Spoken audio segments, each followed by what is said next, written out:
വിടുവായനാണെങ്കിലും വിവാദങ്ങൾ ഉണ്ടാക്കുമെങ്കിലും P C George ഒരു powerful ആയിട്ടുള്ള രാഷ്ട്രീയക്കാരനാണെന്ന് എല്ലാവർക്കും അറിയാം. അതുകൊണ്ട് തന്നെയാണ് BJP പോലൊരു പാർട്ടി അദ്ദേഹത്തെ നേതൃസ്ഥാനത്തേക്ക് പരിഗണിക്കുന്നത്. ആ വാർത്തകളാണ് ഇപ്പോൾ മാധ്യമങ്ങളിൽ നിറഞ്ഞിരിക്കുന്നത്. സാറിന് എന്ത് തോന്നുന്നു പി സി ജോർജ്? ഉറപ്പായിട്ടും അതെ, അദ്ദേഹം ഒരു ജനകീയ നേതാവ് തന്നെയാണ്. വിടുവായുത്തങ്ങളും പല കാര്യങ്ങളും മുസ്ലിം സമുദായത്തെ പറ്റിയൊക്കെ കഴിഞ്ഞ ദിവസം ഒത്തിരി മോശമായിട്ടൊക്കെ പറഞ്ഞെങ്കിലും ഒരു ക്രിസ്ത്യൻ സമൂഹത്തെയൊക്കെ കൂടെ നിർത്താൻ കഴിവുള്ള നേതാവാണെന്ന് ഉറപ്പായിട്ടും BJPക്ക് അറിയാവുന്നതാണ്. അദ്ദേഹത്തിന്റെ മകനെ ഇപ്പോൾ BJP നല്ല പ്രയോറിറ്റി കൊടുക്കുന്നുണ്ട്. മുനമ്പം വിഷയത്തിലൊക്കെ അവർ കർശനമായിട്ട് ഇടപെട്ടിട്ടുണ്ട്. അദ്ദേഹത്തെ ഇപ്പോൾ ദേശീയ നേതൃത്വത്തിലേക്ക് പരിഗണിക്കുന്നു. നേരത്തെ ഗവർണറായിട്ട് വരെ പരിഗണിച്ചു എന്നൊക്കെ ന്യൂസ് ഉണ്ടായിരുന്നു. അദ്ദേഹത്തെ ഇപ്പോൾ ദേശീയ വൈസ് പ്രസിഡന്റ് ആയിട്ട് പി സി ജോർജിനെ പരിഗണിക്കുന്നു. അതുകൂടാതെ തന്നെ ഷോൺ ജോർജിനെ, അദ്ദേഹത്തിന്റെ മകനെ ഓൾറെഡി സംസ്ഥാന നേതൃത്വത്തിലേക്ക് ജനറൽ സെക്രട്ടറിയോ മറ്റുള്ള പദവികളിലൊക്കെ പരിഗണിക്കുന്നു. അതുകൂടാതെ മോനാണെങ്കിൽ ഇപ്പോൾ ഡൽഹി ചെല്ലുക, മന്ത്രിമാരെ കാണുക, കേന്ദ്ര നേതൃത്വത്തെ കാണുക, ഒത്തിരി കാര്യങ്ങൾ. കാരണം അവർ ക്രിസ്ത്യൻ സമൂഹത്തിന് ഒരു വലിയ സപ്പോർട്ട് ഉറപ്പായിട്ടും BJPക്ക് ഉണ്ടാക്കിയെടുക്കാൻ പി സി ജോർജിനെ കൊണ്ട് കഴിയുമെന്നാണ് അവർ വിശ്വസിക്കുന്നത്. നേരത്തെ അൽഫോൻസ് കണ്ണന്താനോ പല കേന്ദ്രമന്ത്രിമാരും ഒക്കെ വന്നെങ്കിലും ഒരു BJP ആയിട്ട് അവർ കൂടുതലായിട്ട് അടുപ്പിക്കാൻ ഇപ്പോഴത്തെ അവരുടെ എനിക്ക് തോന്നുന്നു 20% വോട്ട് 30-35% എത്തിക്കാൻ പി സി ജോർജിനെ പോലെയുള്ളവരെ കൊണ്ട് സാധിക്കുമെന്നുള്ളതാണ് അവർ ഉറപ്പായിട്ടും വിശ്വസിക്കുന്നത്. കാരണം ഇപ്പോൾ ഓൾറെഡി ഒരു പാർലമെന്റ് അംഗം വന്നിട്ടുണ്ട്, സുരേഷ് ഗോപി ഉണ്ട്, മറ്റുള്ള പല മണ്ഡലങ്ങളിലും 10-15 മണ്ഡലങ്ങളിലൊക്കെ അവർ ലീഡ് ചെയ്യുന്നുണ്ട്. എങ്കിലും ഉറപ്പായിട്ടും ഈ ക്രിസ്ത്യൻ സമൂഹത്തെ കൂടെ കൂടത്ത് നിർത്തി എല്ലാവരും കൂടെ ഉണ്ടെങ്കിൽ അവർക്ക് അടുത്ത അസംബ്ലി തെരഞ്ഞെടുപ്പിലൊക്കെ വൻ മുന്നേറ്റം അവർ പ്രതീക്ഷിക്കുന്ന ഒരു 10-20 സീറ്റ് എത്ര കിട്ടുമെന്ന് നമുക്ക് പറയാൻ പറ്റത്തില്ല. എങ്കിലും അത്ര സീറ്റിലേക്കൊക്കെ അടുപ്പിക്കാൻ കഴിവുള്ള ഒരു ജനകീയ നേതാവായിട്ടാണ് പി സി ജോർജിനെ കണക്കൂട്ടിയിരിക്കുന്നത്. ഉറപ്പായിട്ടും അദ്ദേഹത്തിന് സ്ഥാനങ്ങളൊക്കെ കൊടുക്കും. കഴിഞ്ഞ പത്തനംതിട്ടയുടെ തെരഞ്ഞെടുപ്പ് വന്നപ്പോൾ അദ്ദേഹത്തിന് സീറ്റ് കൊടുക്കാത്തതിൽ പരിഭവമൊക്കെ അദ്ദേഹത്തിനുണ്ടായിരുന്നു. ആ പരിഭവമൊക്കെ മാറ്റി. എങ്കിലും കഴിഞ്ഞ ദിവസം പി സി ജോർജിന്റെ പ്രസ്താവന ഉണ്ട്, ഇപ്പോഴും ഞാൻ പൂഞ്ഞാറിക്കടന്ന് ഇറങ്ങി നടക്കാൻ കാരണം BJP ആണ്, അല്ലെങ്കിൽ മറ്റേ വേറൊരു വിഭാഗക്കാർ അദ്ദേഹത്തെ തല്ലിക്കൊല്ലൂ എന്നാണ് അദ്ദേഹം പറയുന്നത്. ശരിയല്ലേ? അതിനെപ്പറ്റിയൊക്കെ എന്നാ പറയുന്നത്? പി സി ജോർജിന്റെ അതായത് അദ്ദേഹം പറയുന്ന നാക്കിച്ചിരി പ്രശ്നമാണ്. പക്ഷെ അത് അദ്ദേഹത്തിന്റെ ഒരു ധൈര്യത്തിന്റെ ഒരു ഭാഗമായിട്ടാണ് എനിക്ക് പലപ്പോഴും തോന്നിയിരിക്കുന്നത് സാറേ. കാരണം ഇപ്പോൾ ഈ കഴിഞ്ഞ ദിവസം വലിയ വിവാദം ഉണ്ടാക്കിയ അദ്ദേഹത്തിന്റെ ഒരു പരാമർശം, ഈ മറ്റ് മതസ്ഥരെ കുറിച്ച് പറഞ്ഞത്, ഇങ്ങനെ ദ്രോഹി, അത് പറഞ്ഞത് ശരിയല്ലെങ്കിൽ കൂടിയും എനിക്ക് തോന്നുന്നില്ല വേറൊരു രാഷ്ട്രീയ പ്രവർത്തകനും ഇങ്ങനൊരു വർത്തമാനം പറയാൻ സാധിക്കും. അത് വലിയ ക്രെഡിറ്റ് ആയിട്ട് പറയുമല്ല, പക്ഷേ പുള്ളിക്ക് അതിനുള്ള ധൈര്യമുണ്ട്. മേ ബി ഒരു പക്ഷേ ആ പാർട്ടി അല്ലെങ്കിൽ ആ ജാതിയിൽപ്പെട്ട അല്ലെങ്കിൽ ആ പാർട്ടിയിൽപ്പെട്ട ആൾക്കാർ അദ്ദേഹത്തെ ആക്രമിക്കും അല്ലെങ്കിൽ അദ്ദേഹത്തെ അപായപ്പെടുത്തുമെന്നൊരു ചിന്തയോ ടെൻഷനോ ഒന്നും ഇല്ലാതെ ഒരു ചാനലിന്റെ മുമ്പിൽ വന്നിരുന്നോ അല്ലെങ്കിൽ ഒരു മാധ്യമത്തിന്റെ മുമ്പിൽ വന്നിരുന്നു ഇങ്ങനെയൊക്കെ പ്രസംഗിക്കാൻ അദ്ദേഹത്തിന് ഒരു മടിയില്ല. ആരുടെയും മുഖത്ത് നോക്കിയും എന്തും വെട്ടിത്തുറന്ന് പറയാം. അതേ പറയാം, എൻ്റെ മടിക്കുത്തിൽ തോക്കുണ്ട്, എനിക്ക് ആരെയും പേടിയില്ല, വെടിവെക്കണമെന്ന് വെച്ചാൽ ഞാൻ വെടിവെക്കും, പറയാനുള്ളത് എവിടെയും ഞാൻ പറയും. അദ്ദേഹം ഇന്റർവ്യൂകളിലും പലപ്പോഴും അദ്ദേഹം ഘോരഘോരം അതിനെക്കുറിച്ച് പറയുകയാണ്. അതുകൊണ്ട് നേതൃസ്ഥാനത്തേക്ക് BJP അദ്ദേഹത്തെ സെലക്ട് ചെയ്തിട്ടുണ്ടെങ്കിൽ ഉറപ്പായിട്ടും ഒരുപക്ഷെ അത് അവർക്കൊരു വിജയത്തിന്റെ തന്നെ വഴിയായിരിക്കും പി സി ജോർജിനെ സംബന്ധിച്ചിടത്തോളം. അദ്ദേഹം അത് ചെയ്തു കൊടുക്കുകയും ചെയ്യും. കാരണം ഈ താങ്കൾ പറഞ്ഞ പോലെ ക്രിസ്ത്യൻ സമൂഹത്തിന്റെ ഈ സഭാ നേതൃത്വത്തെ കൺവിൻസ് ചെയ്യാൻ കഴിവുള്ള പവർഫുൾ ആയിട്ടുള്ള ഒരു നേതാവ് തന്നെയാണ് പി സി ജോർജ്. കാരണം ഒരു സ്വാഭാവികമായിട്ടും ഈ ക്രിസ്ത്യാനികളോടോ അല്ലെങ്കിൽ ക്രിസ്ത്യൻ സമൂഹത്തോടോ ചെന്ന് പറയാനും പ്രവർത്തിക്കാനും ഏതൊരാൾക്കും പറ്റും. പക്ഷേ സഭാ വിശ്വാസമുള്ള അല്ലെങ്കിൽ സഭയിൽ മുകളിലിരിക്കുന്ന ആൾക്കാരോട് അല്ലെങ്കിൽ സഭാ നേതൃത്വത്തിലിരിക്കുന്ന ആൾക്കാരോട് അത് പറഞ്ഞ് കൺവിൻസ് ചെയ്യണം. ആ ഒരു ഫ്രീഡത്തോടു കൂടി അവിടെ ചെന്ന് അവരോടത് പറയണമെങ്കിൽ അദ്ദേഹത്തിൻ്റെതായ ഒരു കപ്പാസിറ്റി വേണം. ആ കപ്പാസിറ്റി ഉള്ള ഒരാളാണ് പി സി ജോർജ്. ഏതൊരു മഹാന്റെയും മുമ്പിൽ ചെന്ന് ഇന്ന കാര്യം ചെയ്യണം അല്ലെങ്കിൽ ഇന്നത് ചെയ്യാൻ പറ്റത്തില്ല, നിങ്ങൾ ചെയ്തത് മോശമാണ്, അല്ലെങ്കിൽ ഈ മോശമെന്ന് ഞാൻ വളരെ സ്റ്റാൻഡേർഡായിട്ട് പറഞ്ഞു, അദ്ദേഹം പറയുന്നത് വേറൊരു ഭാഷയായിരിക്കും, ഭാഷ ഇച്ചിരി മോശമാണെങ്കിലും അച്ചടി ഭാഷയ്ക്ക് അപ്പുറമാണ് അയാൾ സംസാരിക്കുന്നെങ്കിൽ പോലും അദ്ദേഹത്തിന് ആ ഒരു പവർ അവിടെ ഉണ്ട്. അതുകൊണ്ട് തന്നെ BJP അദ്ദേഹത്തെ പല സ്ഥാനങ്ങളിലേക്കും ഏറ്റവും ആപ്റ്റായിട്ടുള്ള സ്ഥാനത്തേക്ക് തന്നെ പരിഗണിക്കും എന്ന കാര്യത്തിൽ സംശയമൊന്നുമില്ല. പക്ഷെ അത് വളരെ അവർക്കൊരു ടേണിംഗ് പോയിന്റ് ആയിരിക്കും, പ്രത്യേകിച്ചും കേരളത്തിലെന്ന് എനിക്ക് തോന്നുന്നു. സാറിനെന്ത് തോന്നുന്നു? ഉറപ്പായിട്ടും അദ്ദേഹം എന്തും ഇപ്പൊ ശരിയ പറഞ്ഞ പോലെ എന്തും തുറന്നു പറയാനുള്ള ഒരു ചങ്കൂറ്റം, എന്തും വെട്ടി തുറന്നു പറയും. പഴയ ഈ സഭാതലത്തിലൊക്കെ പിതാക്കന്മാരുടെ അടുത്തൊക്കെ ആണെങ്കിൽ പണ്ട് KM മാണിക്കൊക്കെ ഉള്ള ഒരു സ്വാധീനം പോലെ ശക്തനായ ഒരു നേതാവ് തന്നെയാണ് പി സി ജോർജ്. ഏതാണ്ട് 10-40 വർഷം MLA ആയിരുന്നു. അദ്ദേഹത്തിന് സഭയുടെ കാര്യങ്ങൾ അനുസരിച്ചാണ് അദ്ദേഹം നേരത്തെ പ്രവർത്തിച്ചുകൊണ്ടിരുന്നത്. അല്ലെങ്കിൽ പണ്ടേ BJP ചേർന്നതിനും തോന്നുന്നു. സഭയുടെയൊക്കെ എതിർപ്പുകൊണ്ടാണ് പുള്ളി ഇപ്പം സഭയും ക്രിസ്ത്യൻ സമൂഹമൊക്കെ ഒരുമാതിരി BJPയോട് അടുക്കുന്ന ഒരു കാലഘട്ടമാണ്. സുരേഷ് ഗോപി MP ഉണ്ട്. അങ്ങനെ അവർക്ക് ഒത്തിരി ഓപ്പർച്യൂണിറ്റി ഉണ്ട് കേരളത്തിൽ. ഇപ്പൊ അവരുടെ എല്ലാ ജില്ലാ തലങ്ങളിലെ തെരഞ്ഞെടുപ്പൊക്കെ ഏതാണ്ടൊക്കെ കഴിഞ്ഞിട്ടുണ്ട്. വലിയ അടിപിടി പ്രശ്നങ്ങളൊന്നുമില്ല. 1-2 സ്ഥലത്ത് പാലക്കാടൊക്കെ ചില പ്രശ്നങ്ങളൊക്കെ ഉണ്ടെങ്കിലും അതിനെല്ലാം അതിജീവിച്ച് വളരെ ശക്തമായിട്ടാണ് അവർ മുമ്പോട്ട് കൊണ്ടുപോകുന്നത്. ഈ പി സി ജോർജിനെ അദ്ദേഹത്തിന്റെ മോനെയൊക്കെ ഉണ്ടെങ്കിൽ ഓൾറെഡി ഇവർക്ക് പല സ്ഥലങ്ങളിലും MLA ഒക്കെ ഉണ്ടാക്കിയെടുക്കാനുള്ള ഒത്തിരി സ്വാധീനം ഉറപ്പാകും എന്നുള്ളത് BJPക്ക് മനസ്സിലാക്കിയിട്ടുണ്ട്.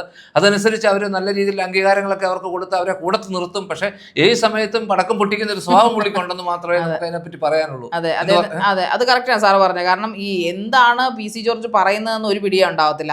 അതായത് മുഖത്തടിക്കുന്ന പോലുള്ള വർത്താനങ്ങൾ അദ്ദേഹം പറയാം. അത് പലവട്ടം നമ്മൾ ഇന്റർവ്യൂകളിലൊക്കെ അദ്ദേഹത്തോട് ചോദിക്കുമ്പോൾ അദ്ദേഹം പറയുന്നത് ഞാനത് പറയും, അത് കരുതിക്കൂട്ടി പറയുന്നതല്ല, പക്ഷേ പറയേണ്ട കാര്യങ്ങൾ ഞാൻ ആരുടെയും മുഖത്തോക്കി പറഞ്ഞ് എനിക്ക് മടിയില്ല. പിന്നെ അദ്ദേഹത്തിന്റെ ഇപ്പോൾ ഷോൺ ജോർജിനെയും എനിക്കൊന്ന് മുനമ്പത്തിന്റെ വിഷയത്തിലൊക്കെ അദ്ദേഹം കാര്യമായിട്ട് ഇടപെട്ടിട്ടുണ്ടായിരുന്നു. ഇപ്പോൾ ഈ സുരേഷ് ഗോപിയുടെ കേസ് പറയുവാണെങ്കിൽ ഒരു താമര വിരിഞ്ഞതുപോലെ ഇനി ഒരു പക്ഷേ അടുത്ത അതിനായിരിക്കണം BJP ഇങ്ങനെയുള്ള ഒരു കോപ്പ് കൂട്ടുന്നത്. കാരണം സാറ് പറഞ്ഞ പോലെ 14 ജില്ലകൾ, അതെന്തോ സാറ് പറഞ്ഞിരുന്നല്ലോ, 14 ജില്ലകളിൽ 2 പേരെ വെച്ചിട്ട് അവർ നേതൃസ്ഥാനത്തേക്ക് കൊണ്ടുവരാൻ പരിഗണിക്കപ്പെടുന്നു എന്നാണല്ലോ പറയുന്നത്. ഏതാണ്ട് 30 ആക്കി അവർ ഡിവൈഡ് ചെയ്തുകൊണ്ട് എല്ലായിടത്തും, അതായത് ഒരു ജില്ലയിൽ തന്നെ ഏത് മേഖലയിൽ തങ്ങൾക്ക് വോട്ടേഴ്സിനെ കൂടുതൽ കിട്ടും, ഏത് മേഖലയിൽ അല്ലെങ്കിൽ ഇത് ഞങ്ങളുടെ ഭരണം വരുത്തിക്കാനുള്ള സാധ്യതയുണ്ടെന്ന് കണ്ടെത്തിക്കൊണ്ട് തന്നെ നല്ല പഠനത്തോടു കൂടിയാണ് BJP മുന്നോട്ട് പോകുന്നത്. പ്രത്യേകിച്ചും കേന്ദ്ര സർക്കാർ പറയുന്ന പോലെ, കേന്ദ്രത്തിലുള്ള BJP നേതാക്കൾ പറയുന്ന പോലെ ഞങ്ങൾക്ക് പെട്ടെന്ന് വേണ്ടാവുന്നു, ഞങ്ങൾ പഠിച്ച് ഞങ്ങൾ പതുക്കെ ആ നാട്ടിൽ വികസനം എത്തിച്ചുകൊണ്ട് അല്ലെങ്കിൽ അവരിലൂടെ നടന്ന് ഞങ്ങൾ ഇവിടെ തീർച്ചയായിട്ടും എത്തും എന്നാണ് പറയുന്നത്. പലരും പറയും കേരളത്തിൽ ഒരിക്കലും